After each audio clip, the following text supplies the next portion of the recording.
Hi there, welcome to the Healing Nest. So I was thinking, right, I was just scrolling online and I came across this said content. This person is always happy. You wouldn't even think someone like that was going through or dealing with such great trauma until she spoke up about it. And that just brought my attention to the fact that many of us have just come to learn to cope or deal with trauma, but not really, not really face it, not really acknowledge it enough to deal with it.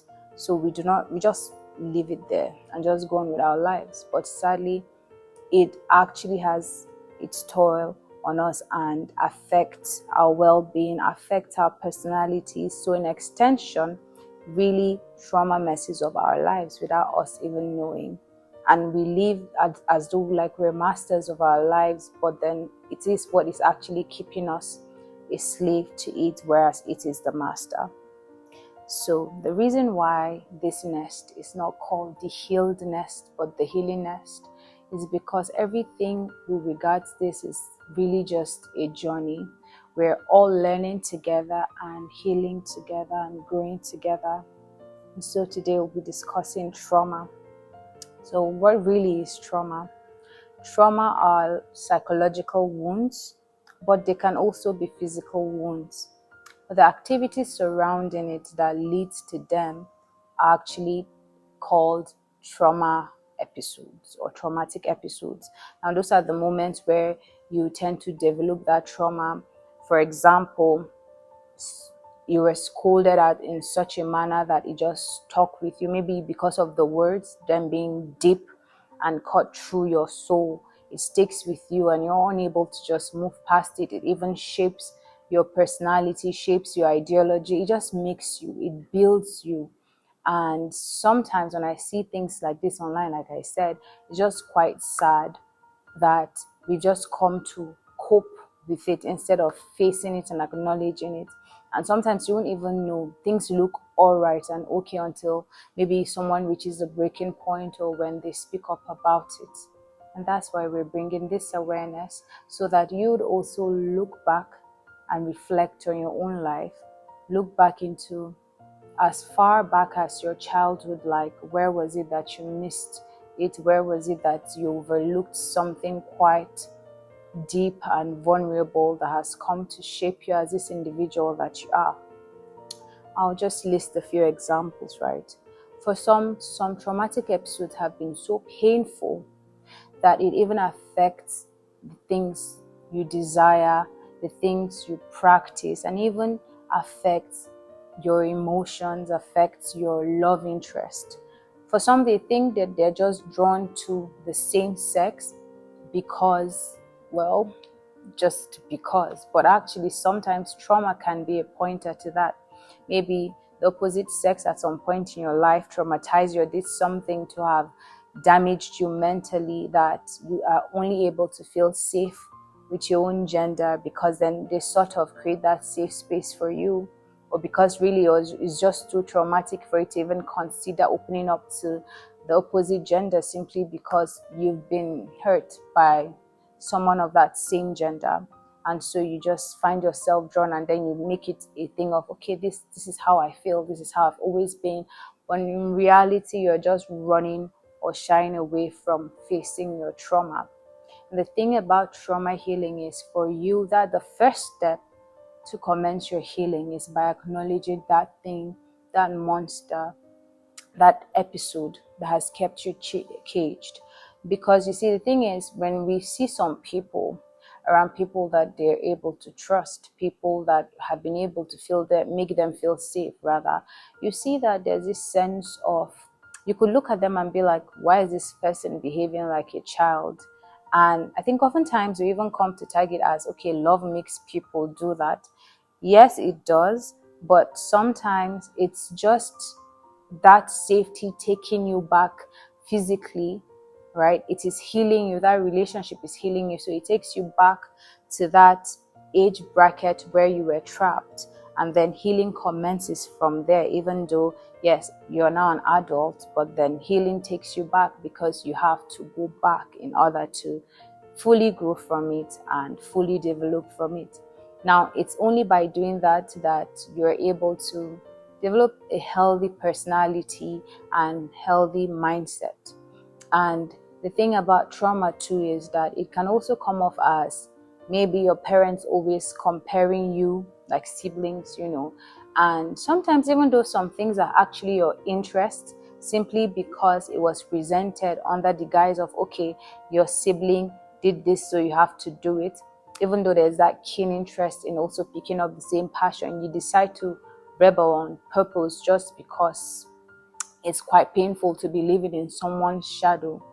And trauma steals our joy, it steals our peace, and all it gives is pain and just torture, because you come to find out that you've even lost your reason for doing things that at some point you were so passionate about, or you've gotten to a point where you don't even dream anymore simply because you've lost a sense of, okay, like your reason, like the reason why you do things. Let's say your why. That's why I like to target, like, why am I doing this? Okay, I'm doing this because I love it. But down the lane, when you reflect, it's now like, why really am I doing this? And then all you feel in that moment is just pain that you can't even quite point out. And then you're just pushed to just look for something to cope and just go on. But then sometimes there's the need to take a break, breathe, because that is not the way to go about it. That is not the way to go about it, because years will just be wasted, and then you'd realize that whatever pain you're feeling, just you can't seem to trust or open up to anybody else. You can't seem to find fulfillment in even the career that you've gotten. So nothing really makes sense, because trauma leaves you in a fight, flight, or freeze mode, because really you're either always thinking everybody's out to get you, or you're frozen because you feel too stiff. Like even physically there's just pain. Sometimes it can really come as physical pain, but it's really just trauma trapped, because it gets trapped in our bodies. And then flight mode, because you don't even want to stay or sit long enough in some experiences, simply because it is, trying to remind you of something you're trying to escape. And sadly, like I said, because there's been no acknowledgement, you wouldn't even know what it is you're running from. Because when asked why, you'd be like, I don't know, I just don't want to be in this situation. Because we fail to do the reflection. So in as much as trauma healing rather needs a supportive community, it also needs your participation. It needs you. The first and foremost step is for you to acknowledge it, for you to look back and be like, okay, this is where I had it wrong. This is where this was done to me in order to shape me or make me this way. First thing is acknowledgement, because by acknowledging it, you're showing interest in wanting to deal with it. And the next thing is creative outlets. Because the thing about creative practices is that things such as music, art, spoken words are very creative ways of just letting out this. It helps you express your trauma. It helps you express your emotions through these art forms, because by doing that, it even offers you the possible healing from trauma in a non-linear healing way, because then it just comes spontaneously, it flows through the artwork you do. Sometimes it can just be through the strokes of your brush, painting something, and at the end of the day, it looks quite dark and scary, but then it has caused some sort of relief for you. Sometimes it's just music, you expressing your pain, but then at the end of the day, when you look back at it, you see that something beautiful did come out of the pain, right?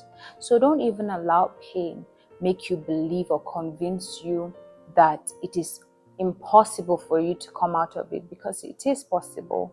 You can just rechannel it and make something productive come out of it.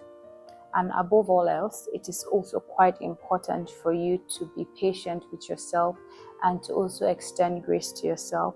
Be kind to yourself, because at the end of the day, you are your own person. Like, it's you against the world at the end of the day. And really, if you don't take care of you, if you don't look out for you, nobody's coming to do it for you. I mean, yes, people could help, but then true change can only come when you decide to bring about it, because it's an inside job. It's from within, and people outside can only try to manage you, but the true work comes from within. True healing comes from within. And so also professional help. So you need therapy, a form of therapy, and that's why I always recommend that seeking for help isn't weakness. In fact, when you're listening to this and then it's sounding like, oh, okay, I've been living, but it feels like there's just this pain I can't get away from, or I just feel angry when I see this set people. Maybe this, you don't even know this new person, but simply because they look a certain type of way, that now takes you to your past about someone looking like similar, something that person did to you. Now all of a sudden you're dumping that on this new person, which isn't fair, because this person didn't even have the fair chance of even getting to introduce themselves.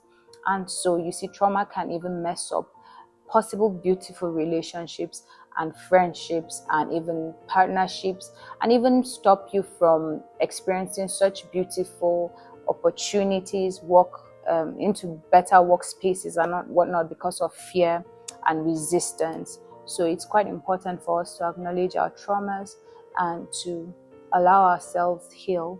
Journaling helps, and also faith helps, like your belief system, what it is that you believe in, your religion, that helps a lot. Prayer helps a lot. And yeah, so that's all about trauma today. And in as much as I would like to think that I said it in such, or tried to say it in such a professional manner, I really just wish, right, like when you do see this, that you understand that the very fact that you're alive, the very fact that you keep looking or try to listen to these things to find a meaning to what you're going through or understand, then that shows that there's hope for you. Do not feel that whatever you're experiencing right now, you cannot shake it off or grow out of it, because you can. Nothing is impossible, especially when you decide that it is possible. So this healing is only going to be possible if you acknowledge it. Only going to be possible if you learn to be kind to yourself. Only going to be possible if you start speaking positively about yourself, about all the things that involves. You're not allowed people's take on you dampen your faith or dampen how you see yourself, because you're amazing. I might not know you, and you might be like, oh, she's just saying this in a general. Very true. But I'm trying to say that each person is actually quite special. Your soul is so valuable. So the very fact that you're still living is a beautiful thing. And I'm so proud of you for pushing through. I'm so proud of you for how far you've come. And I'm also here to tell you to try. Even if it's one more time, just give it the best that you can. Right? So that's all I'm going to be leaving us with today. And as usual, I would say, if you have anything you would like to share, you can share in our email, which you would be seeing displayed on the screen at some point in this video. Maybe right now, I don't know. That depends on my editor, but I really appreciate if it's put right here. But anyway, yes, I'll be looking forward to your emails. And yeah, you could say whatever it is that you want to say, and you'll be kept anonymous. But like I would always say, when I say whatever, it has to be meaningful. So God bless you, and I really do pray that you get the healing that you deserve. And I also pray that you experience a peace that surpasses all understanding, that you finally get a sense of being, fulfillment in what you're doing, purpose in what you're doing, and that you're open to beautiful experiences, be it people, friendships, whatever it is that you need to experience to bring joy and happiness your way. I pray that you get to experience that in its fullness. Amen. Bye. See you next time on The Healing Nest.